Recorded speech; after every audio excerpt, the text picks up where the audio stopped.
Hey everybody, Boz here. Last weekend I went to the Lake County Record Show, held inside Tower Arcade at the Citrus Tower in beautiful Claremont, Florida. It was sponsored by Triangle Vinyl, which is actually a great record store out there in Claremont. I've been there several times. And I wanted to show you some of the awesome records that I actually picked up at the record show. So hang tight and I'll be right back.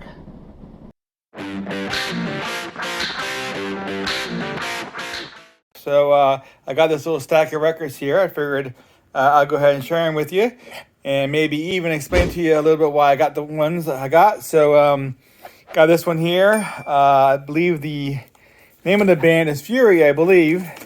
But this is from, I believe, from the 80s. I really like the cover. I think this is a hairband type music, and which I'm always a big fan of. I'm a child of the 80s, so really a child of the 70s, and I graduated high school in 83. But you know, I love the 80s. I love all the hairbands. I love especially records like this where it's you know, something that you may not know, so you get introduced to some good music, some new music that you may not know. So got that one. Got the soundtrack to Jewel of the Nile.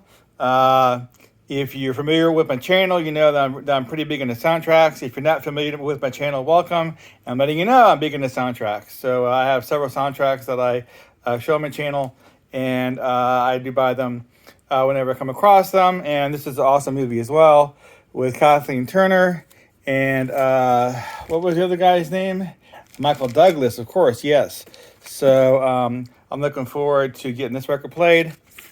This here is Papa John Creech. This is a blues record. I have a couple others of his. I am into blues as well. I have a pretty wide range of music that I like. So, I'm not familiar with this particular album, and so I went and picked it up. This is Susan Vega, very cool. I have a couple of Susan Vega 45s, but I do not have anything of hers on LP. I figured I'd go ahead and put this one up too. This record has Luca on it, which is one of her big hits. So pretty cool. In my collection, I have sub-collections in my collection. I have, certain bands that I try to get all the records of, and there's certain types of records that I like to collect. And so I do really like these K-Tel and Rocco albums.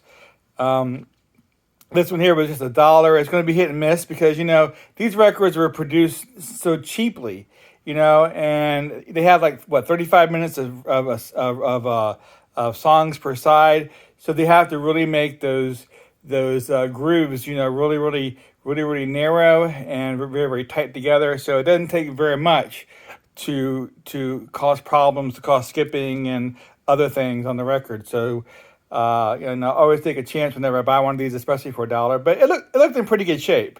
So this one was from the 80s, I believe. It has She's Sexy and 17, One Thing Leads to Another, The Fix, She's a Beauty, The Tubes, Cuts Like a Knife, definitely 80s. So I'm looking forward to getting that on the turntable played.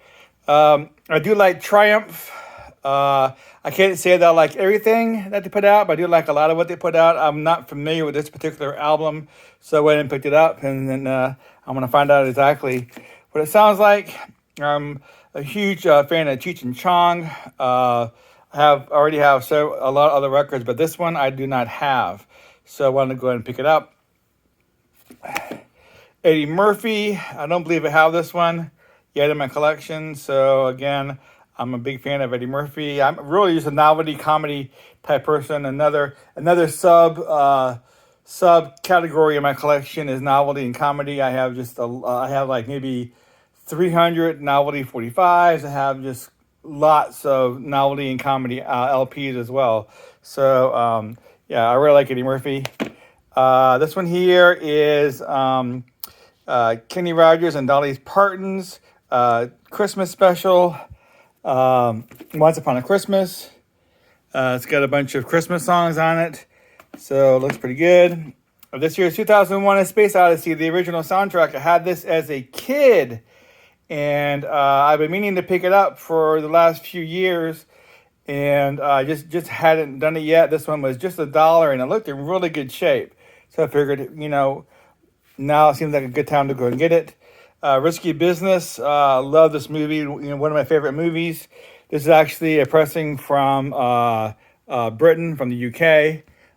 So had a chance to get that. So I figured, let's go ahead and do it. This here is a maxi single, Pat Benatar. Love is a Battlefield. Also has it's a 45 RPM, 12-inch single. On the B side has Hell is for Children live. So very cool. This is a Heart album. This is Heart. I've never heard this album before. It's from 1982. I'm assuming it came out, maybe like right before BB Lestrange, or was BB Lestrange in 81? I'm not as familiar as Heart as I should be as far as the years they released.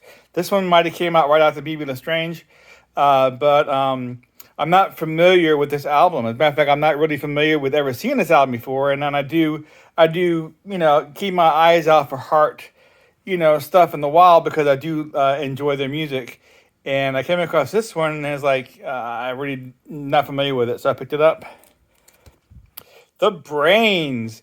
So all I know about the Brains is I believe it was the original. They did the original to Money Changes Everything, which is a Cyndi Lauper song. Now, Cyndi Lauper's version is a cover. I believe the Brains is the original, and that song is actually on this record. So, and curious what other material is on the record. It was I think it was a couple dollars. So why not pick it up? This is probably the most expensive record I bought today. It was $15, but I do like Black Oak, Arkansas. It's listed here as a sealed copy. So may overpaid a little bit for it. It might have been worth 10. They thought it was worth 15, so I went ahead and picked it up. But I'm looking forward to getting that opened up and played. I got here another single, 12-inch single to Cheech and Chong, promotional copy.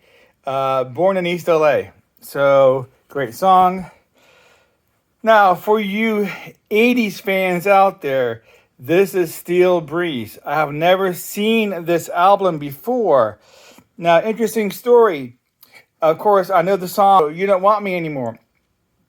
When I was in high school, that was actually playing on the radio a lot. It was very popular. It wasn't popular very long, but it was popular on the radio when I was in high school.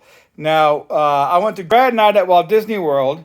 The headliner band that they had playing later that evening in the back in Tomorrowland was Steel Breeze. They had this huge stage. Their name is up on lights, huge area in the back, big headliner was this band Steel Breeze, because they had this very popular song out. Now, give you what else was going on. They also had Night Ranger playing in the park. Now, this is before their second album was released. This is only after their first album, Dawn Patrol, which didn't garner a lot of attention. I think one of their songs might have gotten in the top 40, but I don't think it got very high on the charts. And elsewhere in the park, I think it was over in Adventureland, they had a very small stage, and I remember being there and watching Night Ranger play. So it's interesting, excuse me, got my finger there. It's interesting that Night Ranger had this small stage, elsewhere in the park, and Steel Breeze was the headliner and had this huge stage in the back. Yet, Night Ranger is the band that actually went on to become, a lot more famous than Steel Breeze. A lot of people don't even know who Steel Breeze is. My wife never heard of Steel Breeze. The friend that I just went to the record show with, who again is about 10 years younger than I am, he had never heard of Steel Breeze. So, just interesting how all that worked out.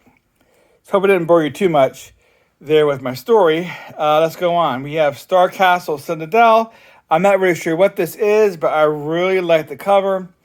I also, think this came out, if I remember right, I think 77, I think, yeah, 77 on Epic. So, Epic is known for, for the rock albums. So 77 is, also around the time that I think Bad to Hell came out. Isn't that right? Somewhere around 77, 78. So I'm gonna say that this is probably a rock album, and I really like the cover. So it was really interesting seeing really interesting hearing this, and this was just a couple dollars. I really do like the Archies. So we have some Sugar Sugar. I've never seen this particular pressing before. So it's in mono. So I would say this probably came out, it came out, well, copyrighted in 1969. That doesn't mean it came out. But it looks like it's a UK pressing. So it came out in the UK. This year's Utopia I don't have. Utopia I recently, in the last couple of years, got introduced to. And it's a really great band. This is an album I actually hadn't seen before by them. So when I picked it up, again, it was just a couple dollars.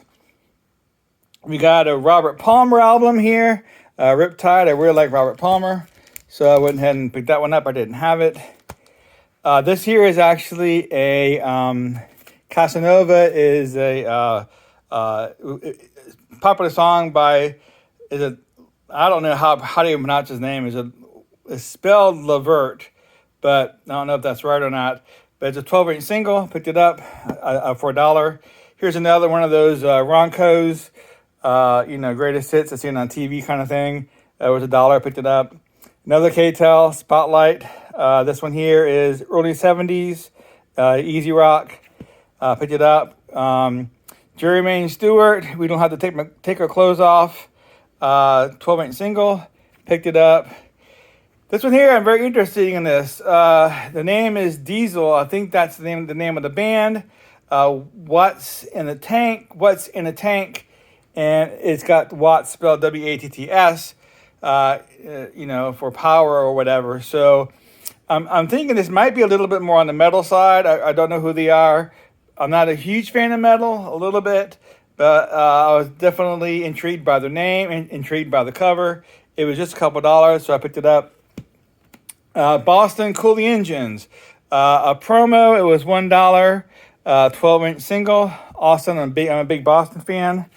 And last but not least, I do not know what this is. This again was $1. I'm a big sci-fi nerd. I'm big into astronomy and stuff like that.